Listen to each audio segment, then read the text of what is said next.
আসসালামু আলাইকুম ওয়া রাহমাতুল্লাহি ওয়া বারাকাতুহু। আজকে কথা বলতে চাচ্ছি এই বিষয়ে যে পবিত্র রমজান আমাদের মাঝে শুরু হয়ে গেছে।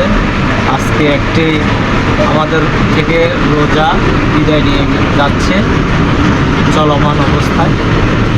তো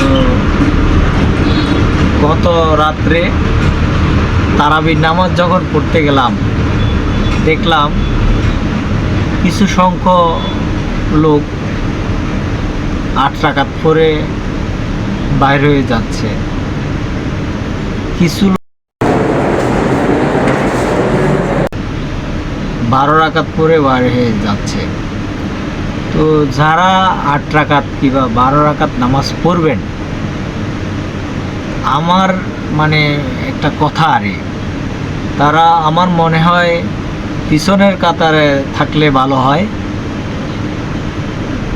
যেহেতু আপনি সামনে থেকে চলে আসতেছেন, তাহলে সামনে ফাঁকা হয়ে যাচ্ছে, পিছের মানুষ যাই আবার সামনে দাঁড়াইতে হচ্ছে।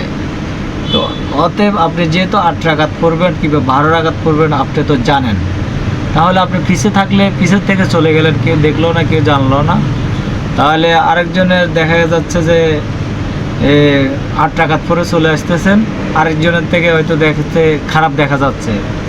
তো আপনার মনে আছে, দিলে আছে আপনি 8 রাকাত পড়বেন কিংবা 12 রাকাত পড়বেন, তাহলে পিছনে দাঁড়ালে আমার মনে হয় যে বেশ ভালো হয়। এবং আমার কথাগুলো যারা 8 রাকাত কিংবা 12 রাকাত পড়েন, হয়তো তারাও কেউ শুনতে পারবেন।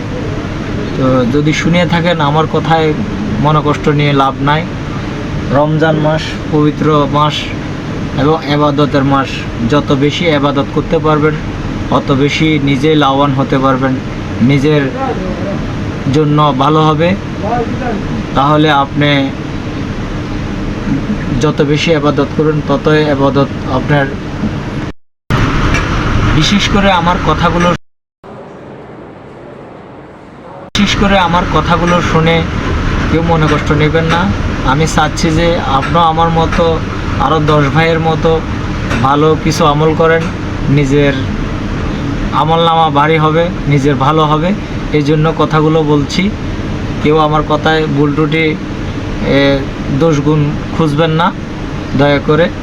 আসসালামু আলাইকুম ওয়া রাহমাতুল্লাহি ওয়া বারাকাতুহু।